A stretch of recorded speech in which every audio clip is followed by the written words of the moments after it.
Ultimate MK Podquest. There he is. There's Harry Hamlin for you. That's the off-brand combination of Steve Zahn and Johnny Knoxville. I guess, yeah, I could see that. I don't Harry know who that Hamlin. man is. I'm dead serious. I'm fucking completely serious. So you've never seen the original Clash of the Titans? You just keep saying that, but like it's such a generic... It's a question. I'm asking No, if but you've it's seen the original. such a generic name that like I don't know what specific thing you're referring to. The movie Clash of the Titans. The original one of those isn't from 1981. It is. Yeah, that's the one. What am I thinking of that's from like the 50s? Spartacus? Maybe. I don't know. Or one of those? No, I've never seen this. I wasn't a big myth guy.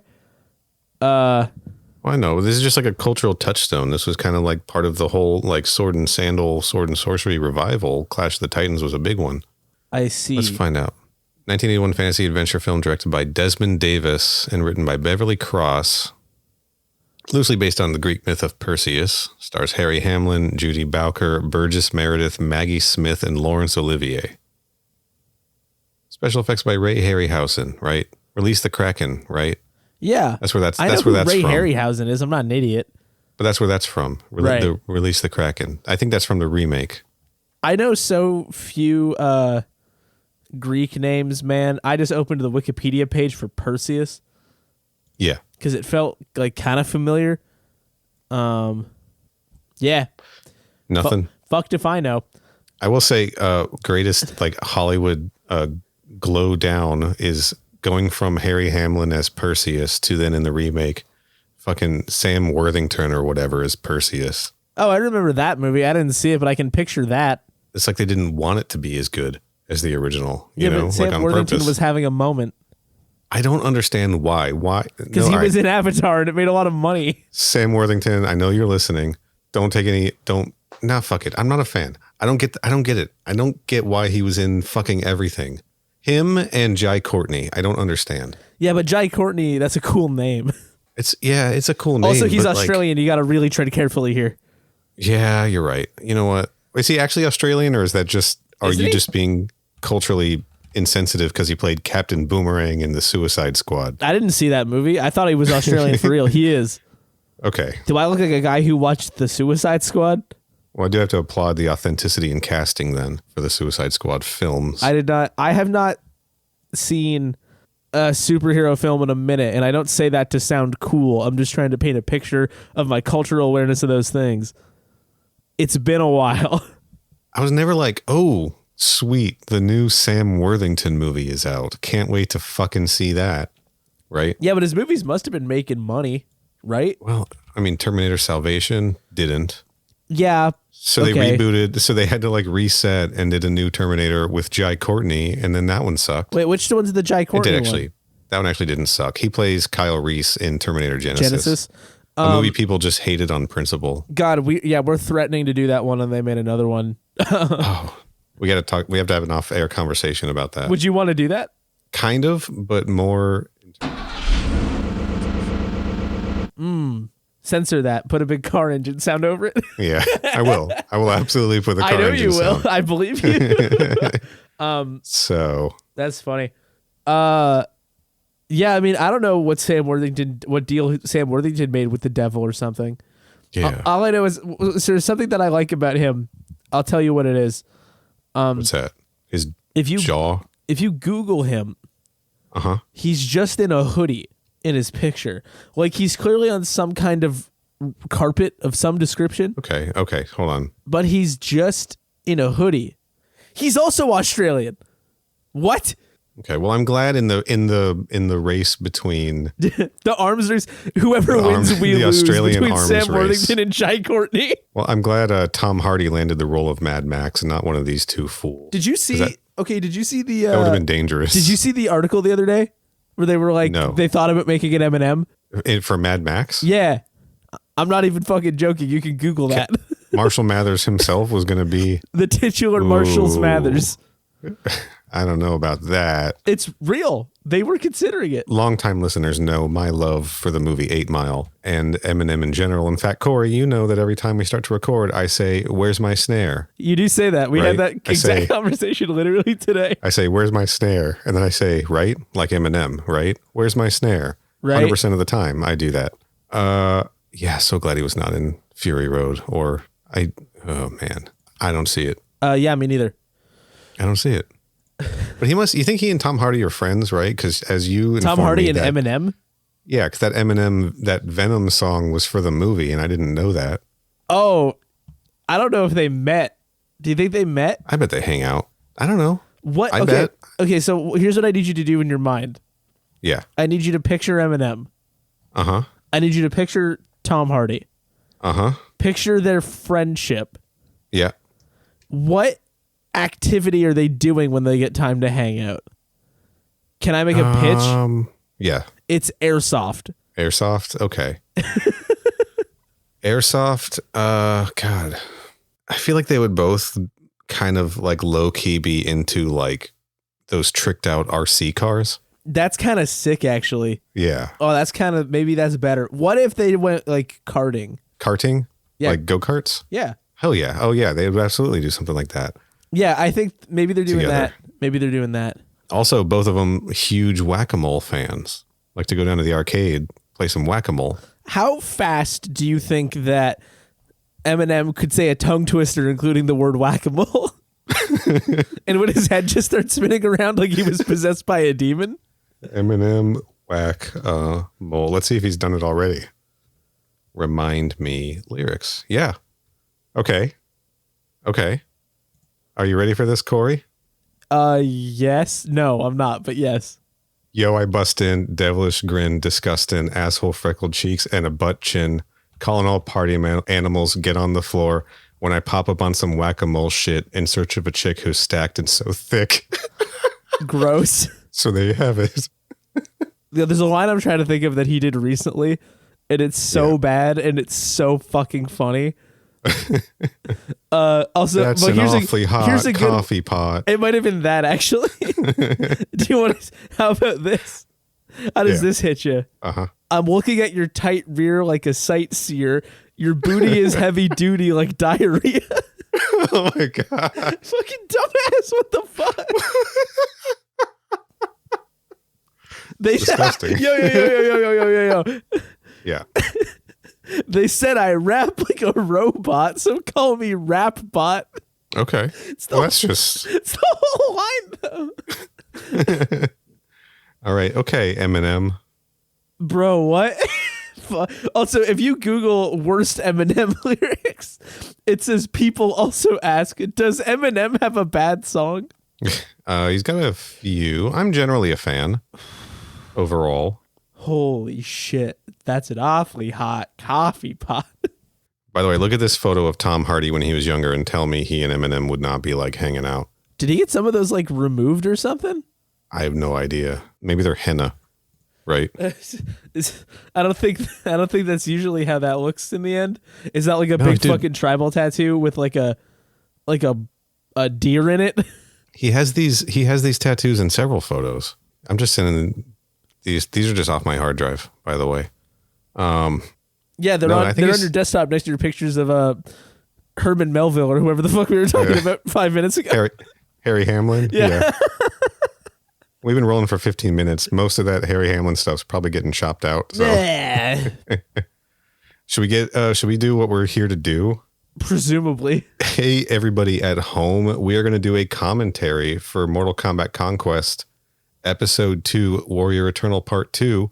So when you're sitting at home watching it, you can throw on the audio track and pretend like you're watching it with Corey.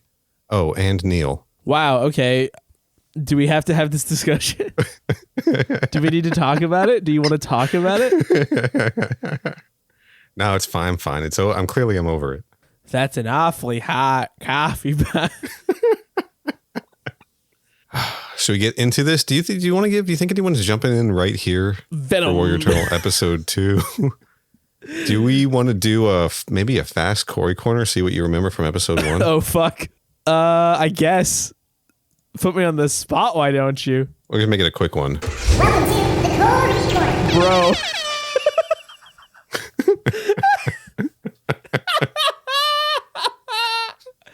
Bro. God, I wasn't expecting that. Holy moly.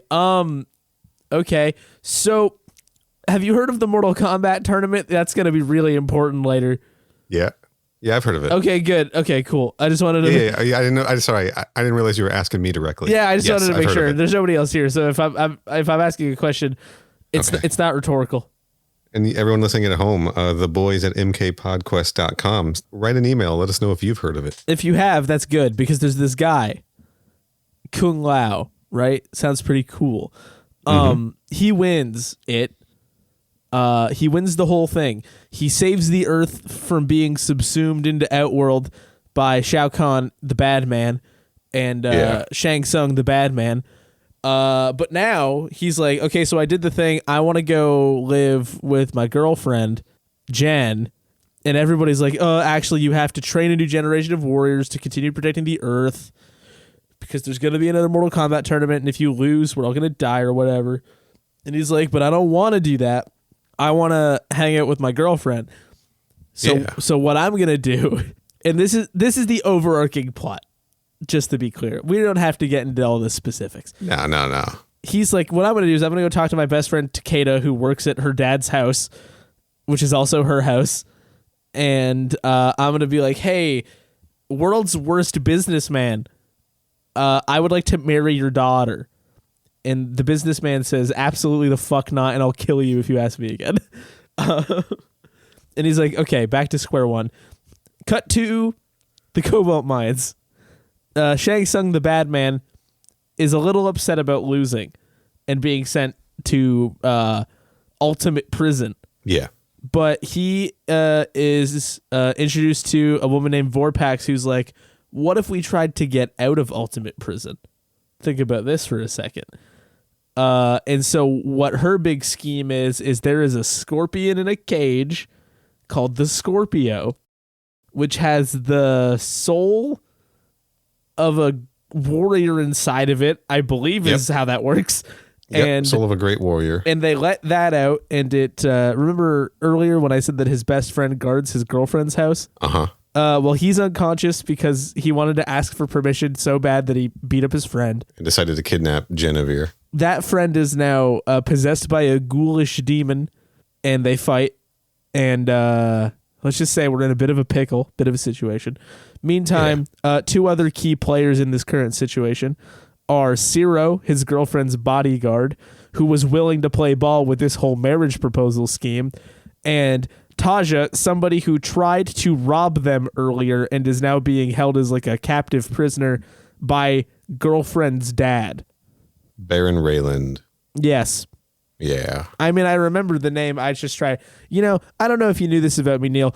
I like saying things in the dumbest possible way. No, I've noticed. I've definitely noticed. Right. I like it too. It's fun. It's fun when you do it. Yeah, I agree. Yeah. I think it's pretty cool. Let's do a fast Neil Nook.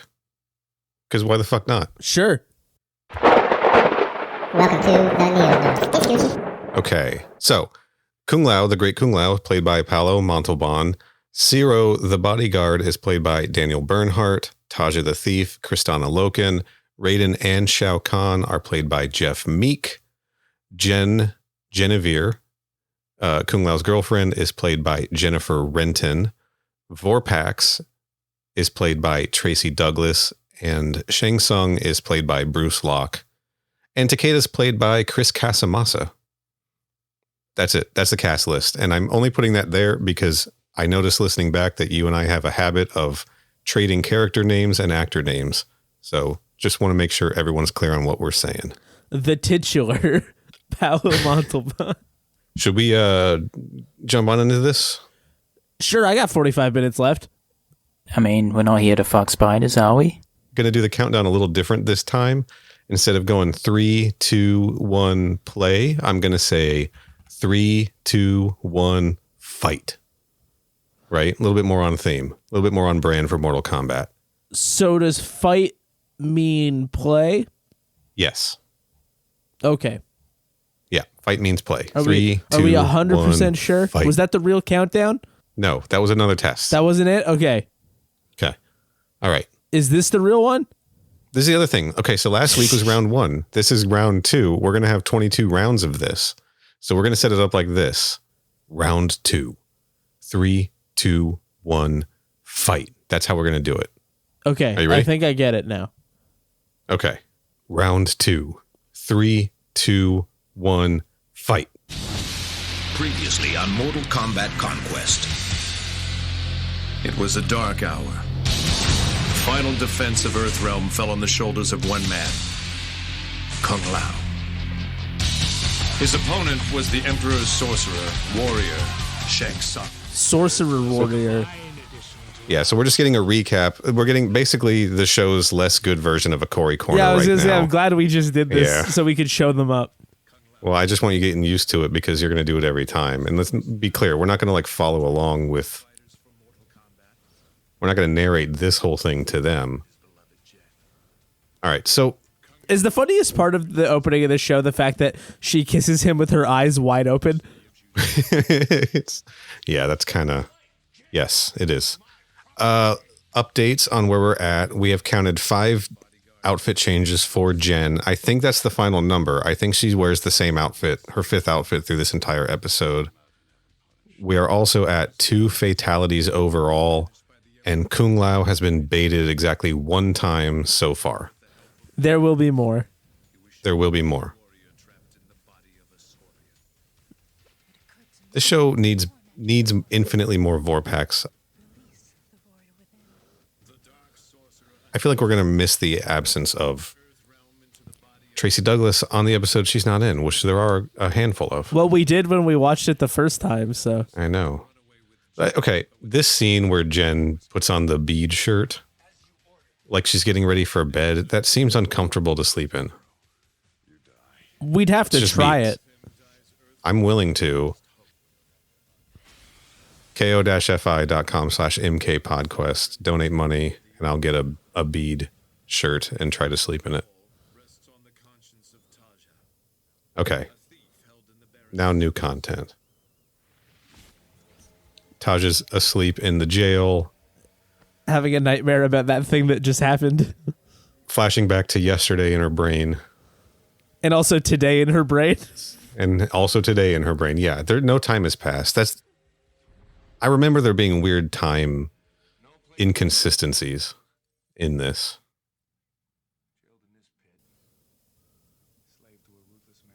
Who do you think this beggar is? We'll find out. Remember when we tried to pretend we didn't know who it was? I think he's just a lowly thief, a beggar. Just a lowly I'm going to take him beggar. at his word. Oh no, my Google Assistant just picked up me saying, I think he's just a lonely thief, a beggar. Google's like, calling the police. Hey Google, do you think that's just a lowly thief or beggar? Maybe. My Google does not understand. Hey Siri, that's just to annoy people. Hey Siri, subscribe to MK Podquest. Hey Siri, buy 45 pounds of Royal Canin dog food? What? That's gonna... Well, I guess... I'm gonna sub in Alexa. And that's actually gonna happen to people. KO-FI. So we had a disagreement about this because she's saying she can't get out of here, and you're like, but she can. And he's Raiden in disguise. Shit, I let the secret out. Is trying to tell her that she needs to rescue Kung Lao in order to get free. We see them break down the gate that he was talking about later in this episode. So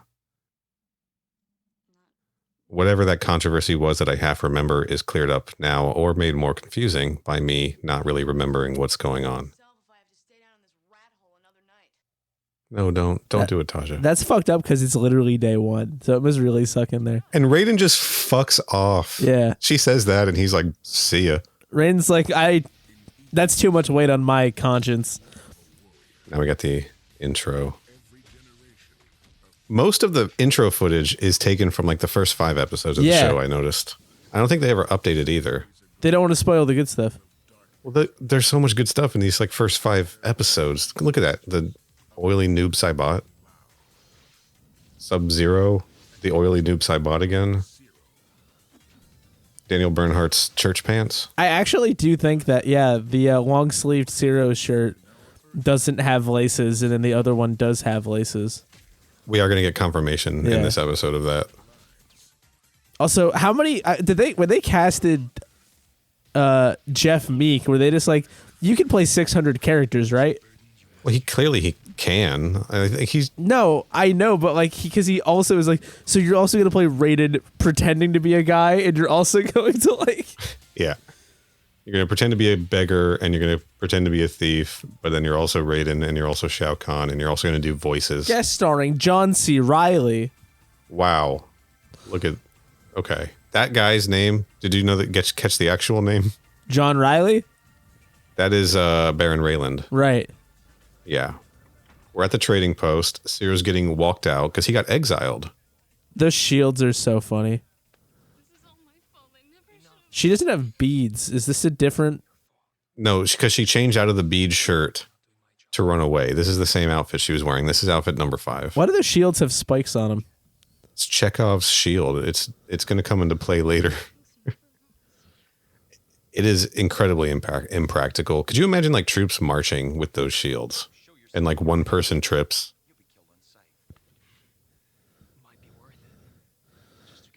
Traitor. I really feel like I was teeing you up for something there. I don't know.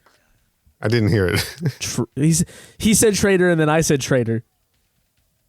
Traitors! I will crush you both! There we go. Thank you. Chris Casamassa is like a full foot shorter than Daniel Bernhardt. Did you notice that? Daniel Bernhardt seems tall. That's not an insult. I think Daniel Bernhardt's just a giant tank of a human being. I'm going to Google Daniel Bernhardt height. Okay. Well, you're going to miss Kung Lao's execution. I got 2 monitors. You're going to miss Kung Lao's public execution at the trading post. Why does Baron Raylan have this power, dude? Because capitalism is a lawless wasteland. Definitely in Zhuzhen. He's 6'2", according to Google. Okay. So that means I'm about the same height as Chris Casamassa. Oh, I thought you were going to say you were about the same height as Daniel Bernhardt, and I was going to say that if we ever meet in person, that will be hilarious because I'm nowhere near that. No, I'm like 5'10". Well, you got me beat. Okay, so we're in the cobalt mines. Shang Tsung is not happy to hear this. He's not happy to hear that Kung Lao's about to be beheaded because he won't get his soul that way. Right? Yeah. It's kind of an interesting like motivation for Shang Tsung because I don't think they played with it well enough, but because he wants the soul, it puts him in interesting opportunities where he has to choose whether or not he's going to kill him, you know, or who he's going to work with. I like the idea that this is the guy who won Mortal Kombat and somehow it was going to be this easy. Just to like take him out. Yeah. Well, despite Zhuzhen being a short walk away from the temple, it's a city full of Mortal Kombat deniers, as we will learn in this episode in particular. It feels a lot like living in reality in that there's like an obvious truth that people just don't want to talk about. Oh, yeah. Topical. Depending on when you listen to this, that could be about whatever current nightmare we're living in. There's always something that will apply to. That angle is good to show off just how outrageously chiseled his jaw is. Oh, God, this line delivery.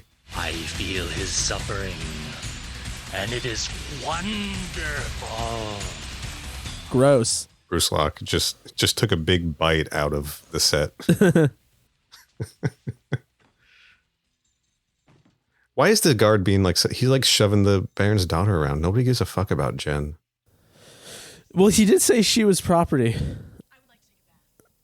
Okay, here's the second time. No, I don't know if it counts in the first one. It's hilarious that dude is like, yeah, sure, there's nothing important going on upstairs. Right. Sure, I'll go ahead and take your clothes off for you, Taja. Bam, right in the fucking clackers. Fucking baited. Yeah. You fucking loser. But that's not a Kung Lao baiting, but that's a bonus baiting. I'm going to call those bonus baitings. And another example of the power of horniness in Zhuzhen. I like this little Jen Taja team up. I like that Jen gets stuff to do in this episode. It's cool when any of the women get to do anything. Yes. Now, the entire conversation was about a man, so it does not pass the Bechdel test. Not yet, but it will. The show eventually passes the Bechdel test. Does it take a while? Yes. It does. That axe is about to come down on Kung Lao's head. He sure is taking his time. That's a narrow goblet. Damn, I wish I got a better look at it. I wonder if it's the same. Okay. Memorizing it. I want to see if they reuse the goblet for the Black Dragon episode. This dude is bugging the fuck out.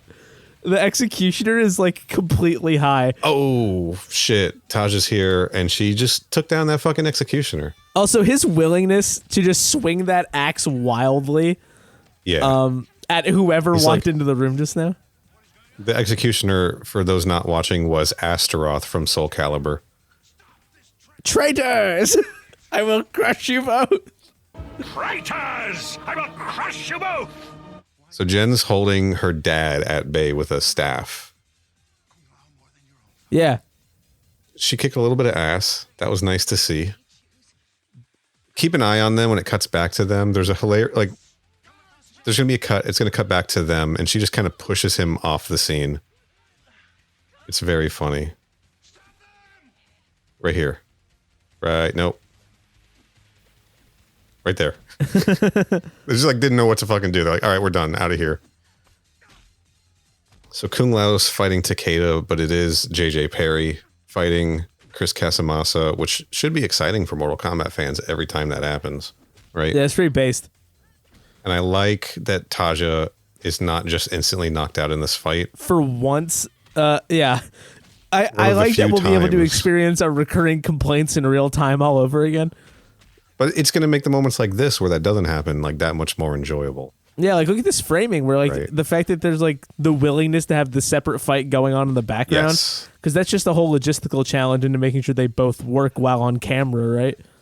But they've got all of these, they've got great professionals. When the martial arts is the focus of the show, you hire people who know how to frame that stuff. That's why I think we probably get weird edits in some other points that aren't fight scenes. Yeah, but I think they've made a choice that works well for what they're doing. Right, they know what we're here for. But this is a very fun fight scene because it's 5 or 6 guards. Look at these guys. These guys practiced that for weeks. Yeah, they did. Just in case. These 2 guards practiced their coordinated flip. They're actually Olympic gymnasts in their downtime. They were supposed to be they definitely got written up by Takeda for not guarding and fucking around with gymnastics instead. And they're like, nah, fuck the Baron. Let's work on our routine. Wait a minute, I'm getting subtitles for lyrics. I started to bring this up last week and we got off track. There are weird subtitle things that happen when the music plays specifically. I'm losing my mind. These are crazy. It's lyrics. And I believe it is lyrics from other songs that have been it was lyrics maybe from placeholder music before Jonathan Sloat got the tracks done. Because sometimes that's so funny. I don't know what lyrics those were, but sometimes you will see the roll call from the Immortals, the Techno Syndrome. So it'll just be a Conquest fight scene, and you'll just see, whoa, hold on, My Sister's Salvation. I'm gonna look that up. This could be a Sister Machine Gun song. Juke Joint Jezebel is coming for my probation. Salvation lyric. This is the Sister Machine Gun song from Defenders of the Realm. This is 100% it. Sister Machine Gun, Salvation lyrics. That's commercial, Paul. Nice. Commercial's over. All right, we're in the woods now. Anyway, so yeah, sometimes you'll be seeing a Kung Lao fight and it'll just be I can't believe it's a Defenders of the Realm connection. That's fucked. Johnny Cage. Well, that whole music actually was very similar to the Defenders of the Realm fight music. Yeah. Jonathan Sloat did that score also, but I think it's insane that there was they must have been using placeholder music they already had the rights to, right? And it just kind of got left in the subtitle track. If anyone out there watched this in broadcast and remembers if those songs were in it, I would love to know. And Paul, I would love to know what the soundtrack is like in Australia, if it's the same. Why does he do like a New York adjacent voice for the lowly beggar? I don't know. Maybe it's Jeff Meek's natural voice and he's doing a voice for the other characters. Me? Hey, I'm walking here.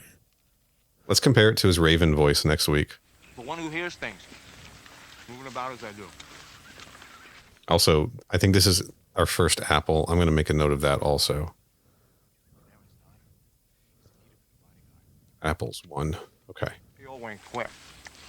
Quit. I would die for that girl. Yeah, but Ciro, you did also just leave town. Also, Jeff Meek is having the time of his fucking life as the lowly beggar. I think yeah. I think he probably has the most fun on the show. And I love the way they do these cuts to make it look like Raiden is like, well, not this one. That was just a flip. But the other things they do to like cut around to make it look like he changed locations. Yeah. Are pretty slick. Okay, so there's our confirmation.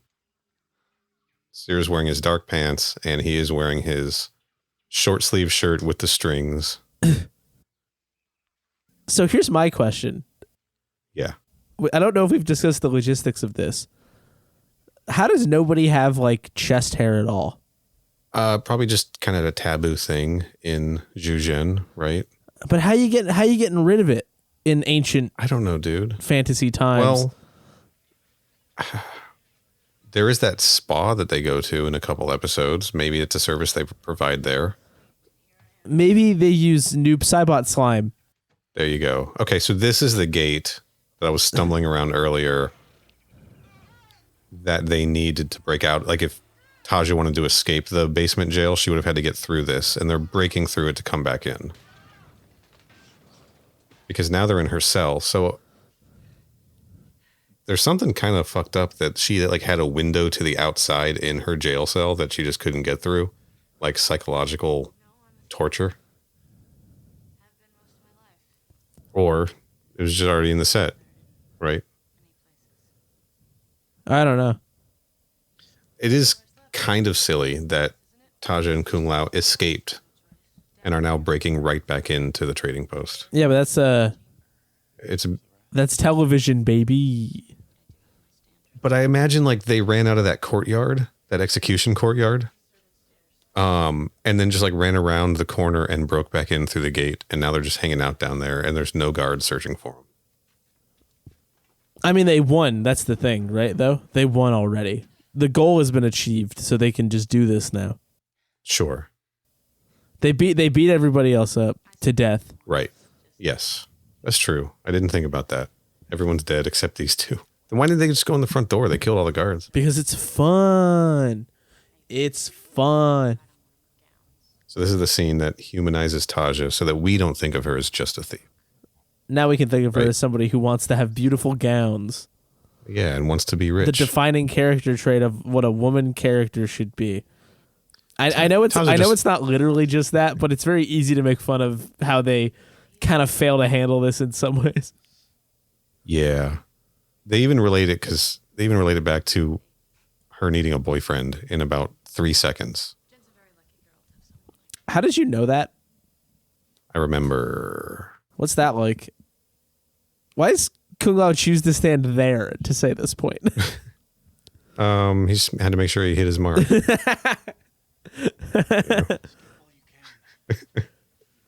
He's trying to send her out. That's nice. He's like, come on, you're free now. Go get a boyfriend. Yeah. But they're just... Do we think Kung Lao ever tried on any of the gowns? almost definitely, dude. Yeah. Like, did you see the way Jen was like hugging Ciro and Ciro had his hands on her hips, like when he was getting kicked out of the trading post? Like, the three of them definitely like got down to some shit up in her bedroom together. Sorry to anybody who didn't think this was going to be this kind of commentary, but I don't know what you were expecting us to do. Yeah, just look, when we hit the Noob Saibot episode, it's going to be one long uninterrupted censored beep. I got to get the horny alarm laid on the soundboard. Okay, so Zero has also returned to the trading post to try to save Jen. And now we're already establishing the fun friend dynamic. I thought you were banished. I thought you were dead. And he's no longer trying to kill Taja immediately, so that's cool.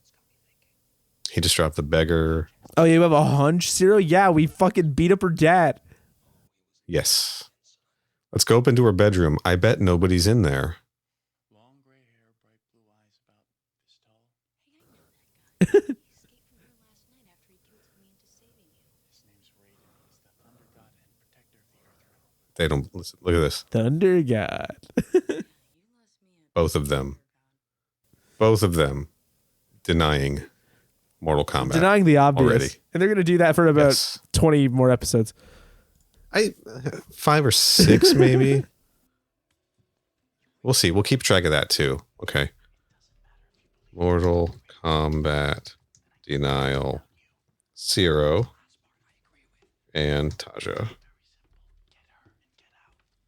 I'm going to forget to track most of these things. Just like last time we did this. It's the thought that counts. Somebody will hold us accountable. Yeah. Love that he's about to just kick the fucking... He should have just kicked the fucking door and that would have caught him off guard. But they had to show that Taj is the smart one.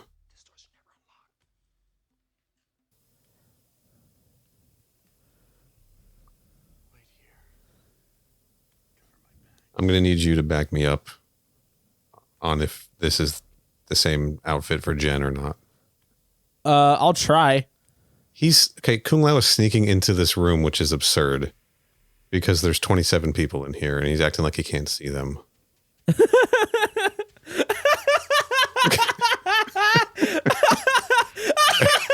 were all those fucking guys? Everyone's in this fucking room. They're all here waiting for him. Also, it was so easy for Jen to shake that mouth cover off. Why didn't she do it before he came in the room? I don't know, man. Anyway, Cicadas in here. it's funny how there's 600 people in this room. Yes. It's a little crowded in there. I hope nobody's got a pointy shield. That is the second time Kung Lao's been baited, by the way. And then everybody's like, whoa, Takeda, I didn't know you knew how to rip souls out. Takeda just said, your soul belongs to Shang Tsung and is doing the soul suck. You think that would be a red flag? Yeah. They're witnessing it. It just cut to Taja and Zero seeing this. Baron Raylan's like, no magic in my trading post. Stop him. Stop this sorcery. I like how Baron... Oh, shit. What we're learning about The Baron shield. Raylan is that he hates magic. Hates magic, loves capitalism. Also hates getting impaled on a shield. Takeda has stolen Jin and ran off. And Kung Lao is regretting the decision to not murder Shang Tsung. I like how the other guards are just like, I guess we're just going to let this one happen. Will they vacate the trading post immediately? The place is empty next episode. All right. I don't give a fuck. Boo. Baron sucks. That is the third fatality of the series. Baron Rayland. I like you because you're useful to me now. Oh shit, I should name the characters who died. So it was unnamed, opponent, Zedak, Baron Rayland. That's who's died so far. Don't forgive him. Don't forgive him, Kung Lao. He sucks. The Baron sucks. You don't have to. You don't have to. No, just because he's dying doesn't mean you have to. He's already dead. That's he didn't hear true your of answer anyway. people you know in real life if you're listening to this. Yeah. You don't have to. Commercial. Sorry, Paul. Commercial's over. I cannot wait to see all the establishing shots again. All of the Jujin establishing shots. And this feels like a part of the street we never usually see. Yeah, it's a weird angle of the front door. Also, Taja's been able to get her old thief gear. Yeah, thank God. Her tactical gear. That's the beggar. I like that little just off screen pan over to make it look like he teleported in. We're gonna do a walk and talk, like it's fucking Aaron Sorkin. Let's do a West Wing style walk and talk about your kidnapped girlfriend. Do you think Jeff Meek was ever on an Aaron Sorkin show?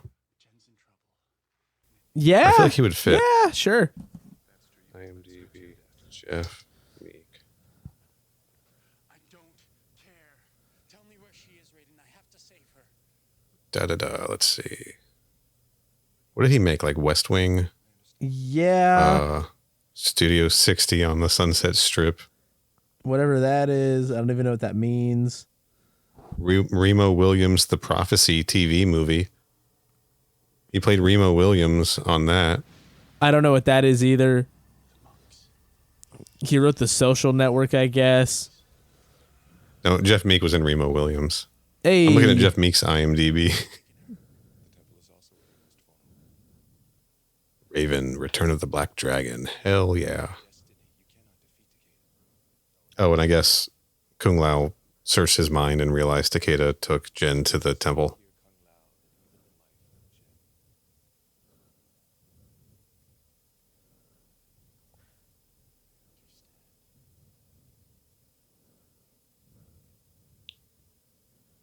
I'm surprised like Raiden's not like psyched. He's like, my plan is coming together. Kung Lao is going to continue fighting for Earthrealm.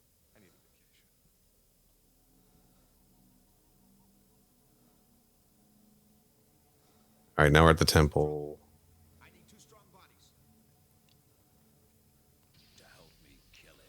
Yo, dude, did you know that it was Scorpion? I had no idea. Did you actually not have no idea? No, but where do you think he got the mask from? Michaels. Okay. Jujin Michaels. Jujin Michaels, but he had to like make it himself. He just got the materials there. Jujikels. It's styrofoam. I like when you can see Paolo Montalban do like a punch.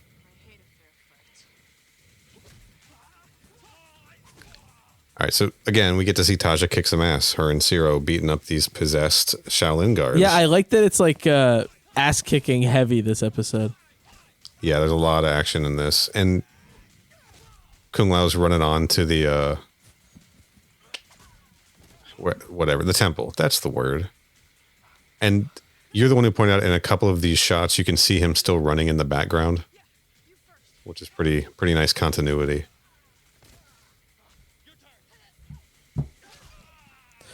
Ah! What's your best I just got beat up by Ciro and Taja sound? Like what sound would I make? Yeah. Probably like that one. Did you just finish eating?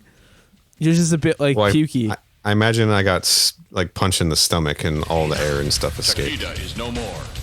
I am Scorpion. This Scorpion voice is so fucking funny. And they drop it almost immediately the too. Scorpion voice sounds like he's talking over a high school PA. It's some kind of ADI or ADR because he's going to not do it in just a second. Then kill you. Get over here. Oh, he said the thing, dude. Second period homeroom has been moved to the library. I am Takeda is no more. Fish sticks for lunch. Takeda is no more. Tickets to prom can now be bought at the student council room. God, the snake spear is so girthy in this. Gross. I don't condone that. It's true though. The hole is weird, yeah. To kill you, Kung Lao. Did you hear him drop the voice just then? Yeah, Yeah. yeah. It's like he had like a Instagram filter on. Or maybe like a voice modulator, like when I would drive you crazy using that other mixer and you hated it. Who lit all the candles? Do you think they're still lit from when Kung Lao was here yesterday, I think? Or do you think Scorpion came in? Do candles last that long? Some of them are big, but like... Maybe. They look a little dim. Maybe they're burning. No, they're pretty tall still. This fight's very cool. I love they do these cuts to the hands that I'm really into. I don't know why.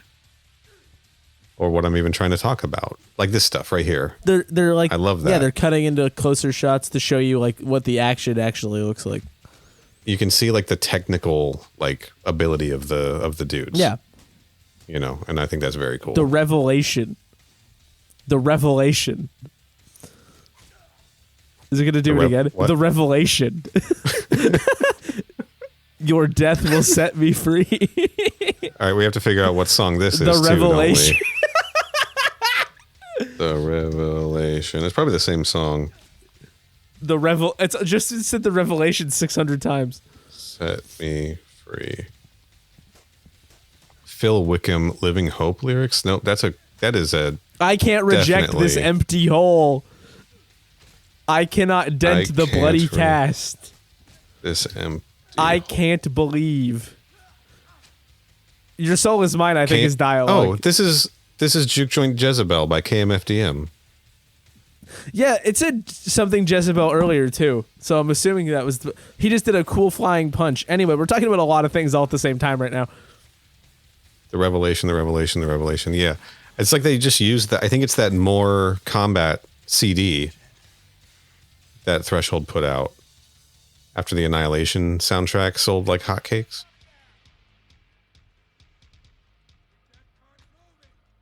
Maybe we should do an episode on that. So we missed. So the fireball happened, didn't it?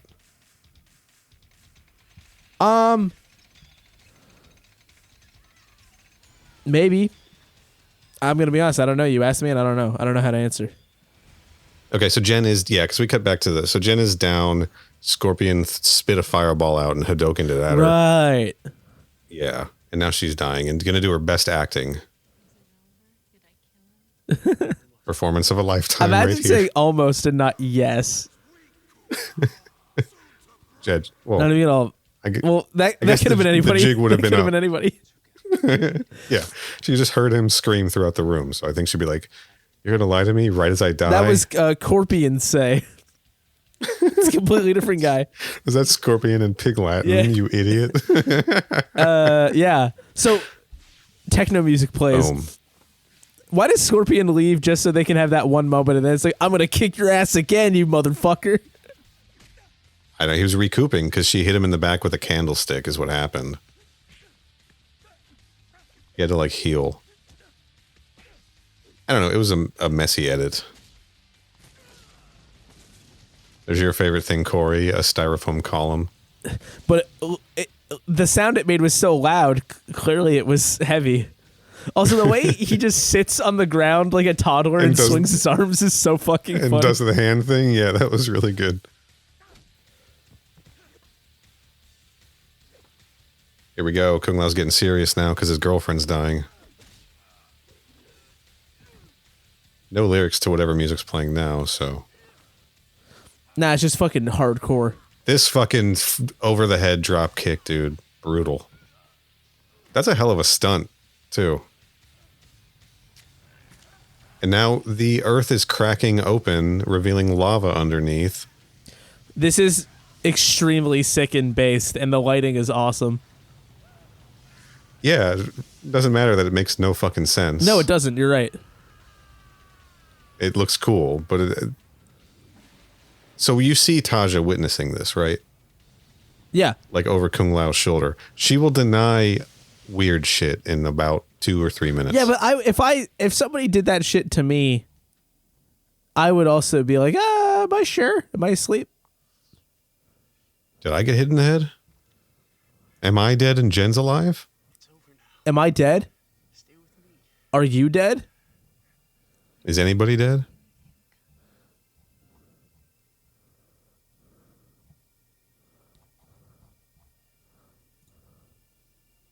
He looks so sad, dude.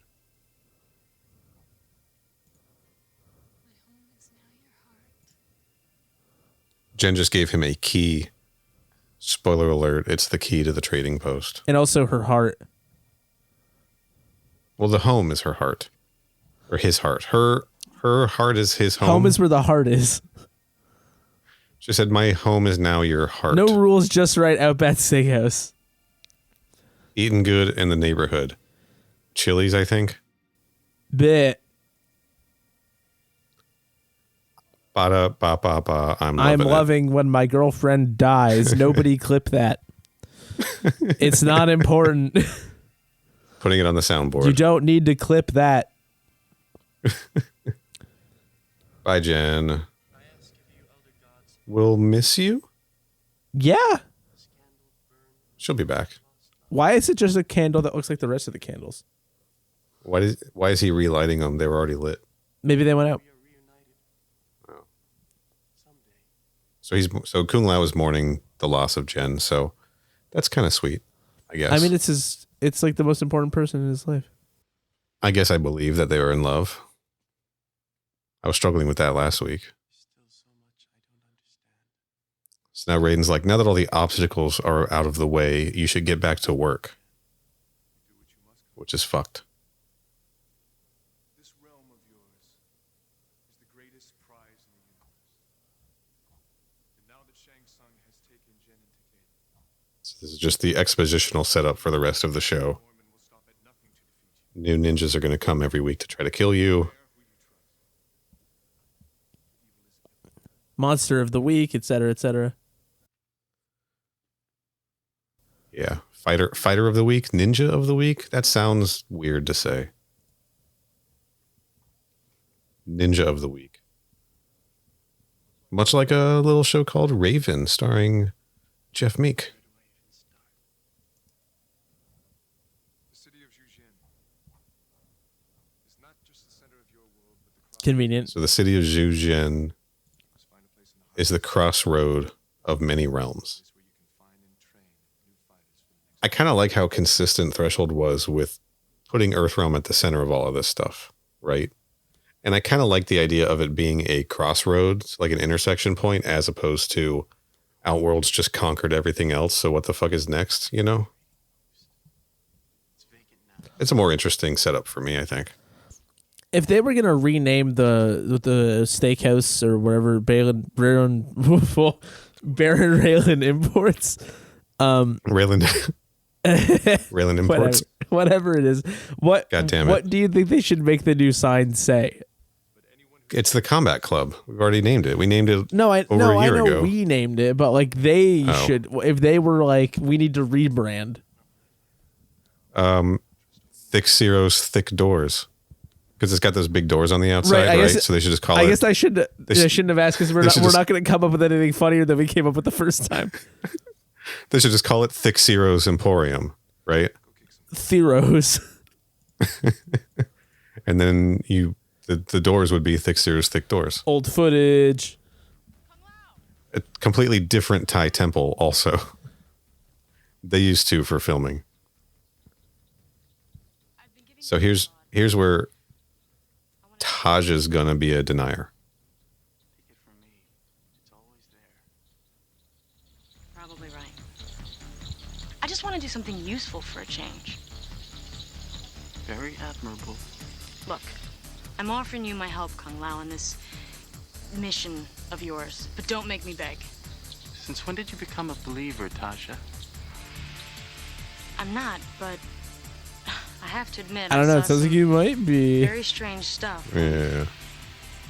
It's just weird the way they debate I'm gonna risk my life. about Mortal Kombat because he can literally be like, I literally went there to Shang Tsung's island between the realms and fought for my life. Yeah, but you just have to take him at his And- word. It's easy for people to not. And you literally just saw someone claiming to represent Shang Tsung Cool, Ciro's also drawing here. She just drawing my soul out of my body. The fact that she just turns around and goes, "What about you, Ciro?" He was a little too far off camera because it took him a little bit to get into the shot too. Do you guys want to be friends? Yeah. Go clean some fucking sewers. He can't just come out and ask for what he wants. He has to be like, nah, I'll be fine. I'll go clean sewers. he just wants to hang out, but he's too tough to ask for it, right? He's too macho. Yeah. Only if it means getting revenge for Chan's death. All the other things we talk about make no sense to me. And again, denies Mortal Kombat. I'm not going to track it. I'm just going to point out when they stop. I'm deleting that from my notes. It's going to happen too often. Yeah, don't give yourself too many chores. I've already given myself 1,000. Here he is talking about Outworld. So like they have to be on board. Right? Maybe they just really need a place to live and they're just like, okay, sure, man. Yeah, totally crazy dude. I mean, you've got the key. It's better than dying alone. Sitcom ending sound. That's a vocal note from me in editing. All the best commentaries are just editors' notes. Back in the Cobalt Mines, Shang Tsung is mad his plan didn't work. Vorpax has something to show him. Where? Into the future. To the future.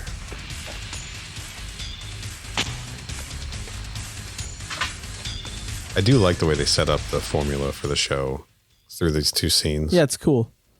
Yeah, it works well. And then they don't necessarily stick to it though, because they tend to pull a lot of warriors from Earthrealm, or it's like Shao Kahn or Quan Chi or whoever instead, right? It comes and goes. But I would not have minded if every week he was like, okay, I'm going to take Noob Saibot out of the Cobalt Mines and send him. Now, I don't know, fucking Ermac, whatever. Baraka, go kill him. Like, that would have been kind of sick, too. You're not the only warrior imprisoned here by Shao Kahn. Kahn's been around for eons. And over the years, he's imprisoned hundreds of fighters. Look at how big and funny this mine is. Yeah. I only show so much on a first date.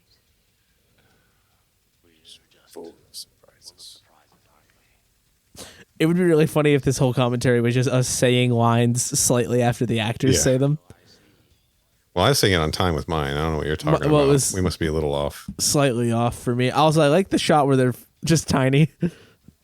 Yes. You got to show off the scale of the Cobalt Mines. Maybe also what he should have done is get a bunch of warriors all at once and send them after Kung Lao instead of just one at a time. Right? It's an option. That seems like a more effective strategy, you know. And their combat crew is now united and walking off into the sunset. As always, Earth Pretty sick. or die on the skills of its greatest warriors. In the sacred tournament called Mortal Kombat. Yo, he said the thing. Boo, boo, boo, boo, boo. Steve Hatman. Yeah. Remember the Hat Man? How could I forget?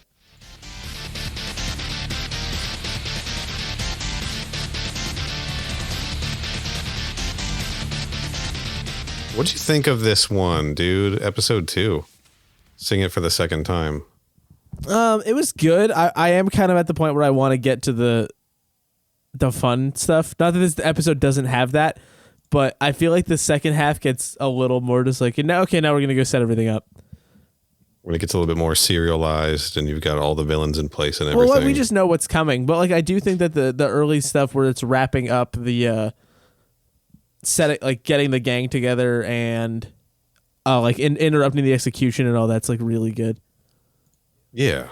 I think that this works really well as a pilot, basically.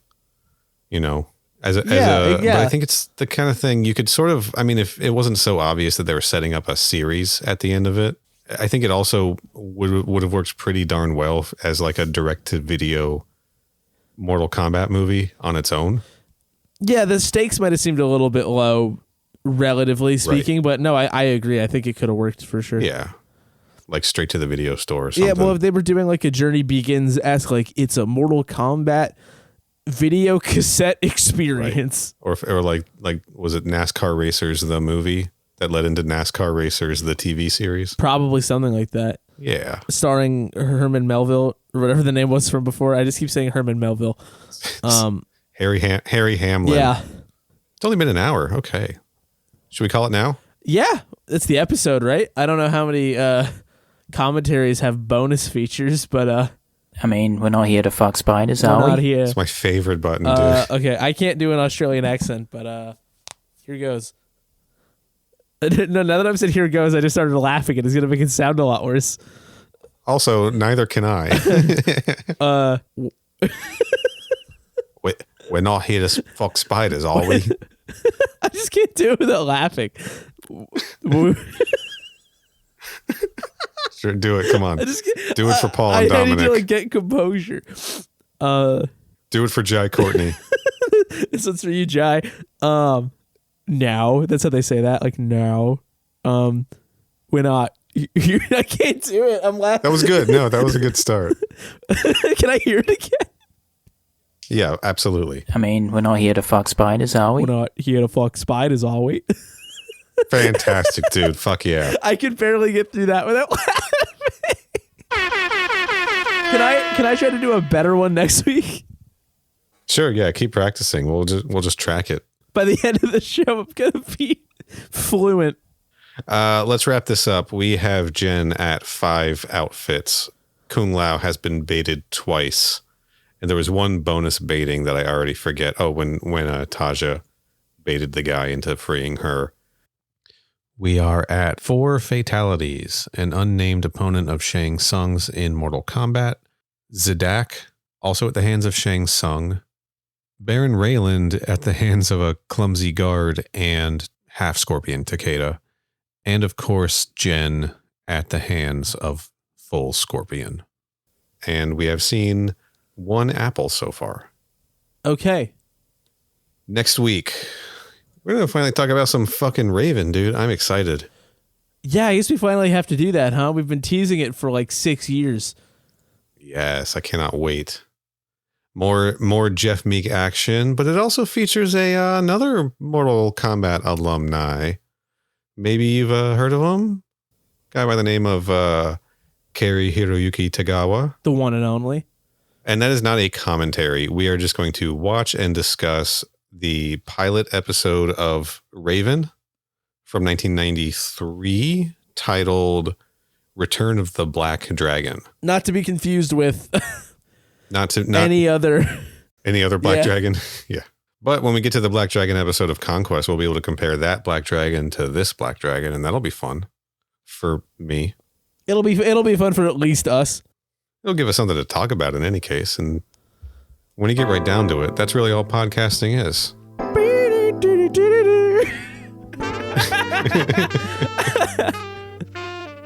I don't even know what song I was doing. It just felt very familiar. Yeah, let's get out of here, Corey. What have you got going on? The saxophone solo, motherfucker. You're doing like some Chuck Mangione Who's shit. that? That guy sounds cool. That's the saxophone guy that marching bands The always play. saxophone guy? You know the one. Also, he's a trumpet player. They're all the same. Feels so good, I think, is his. Anyway, remember Epic Sax Guy? Wasn't the internet cool? Oh, yeah. And then they put it in Mortal Kombat 11, and that's how you know the trend was over. That wasn't even supposed to be a Mortal Kombat reference. Anyway, I do another podcast that's called They Made Another One. We talk about sequels and reboots and remakes and all that kind of stuff. I don't know what episode it is by the time this comes out, so I'm just going to say you can look us up. They Made Another One on all your podcast services, at TMAO on Twitter, and I'm at Mr. Corey Price on Twitter also. This one comes out this Thursday, if that helps. Oh, Power Rangers. Oh, right. Power You did Rangers tell me about 2017. that. Starring Bryan Cranston. And another Australian. I think he's Australian. Yeah, And, he is. Okay. Elizabeth Banks, right? Yeah, and also Krispy Kreme. And also Krispy Kreme, right? Back at it again. I remember that now. Jesus Christ. You can find me on Twitter at Final Neil. Follow my retro gaming Instagram account at Final Neil Retro. Follow the show on Twitter and Instagram at MK Podquest. Visit our website, mkpodquest.com, to find player links, links to our YouTube channel, links to our store where you can buy a mug that says I'd rather be listening to MK Podquest on it, amongst other things. Maybe one of those Vorpax shirts that are selling like hotcakes by which I mean I think we've sold 5. Honestly, that's hotcakes. And if you like what we do and want to just throw us a few bones, we'd really appreciate it. ko-fi.com/mkpodquest. And rate us, give us good reviews, please. Makes us feel good. Apple Podcasts, Good Pods, anywhere you can drop some stars. We love it. Let's walk off into the sunset like our beloved combat crew. What do you think? Okay. Damn, I didn't. Keep doing it. I don't know how the rest of it goes. That might not be Chunk Mangione. I think that's Price is Right.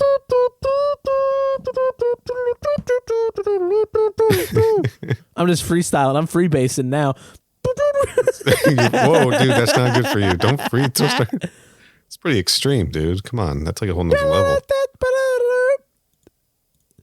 We're not here to fuck spiders, mate. There you go. We got to call it there.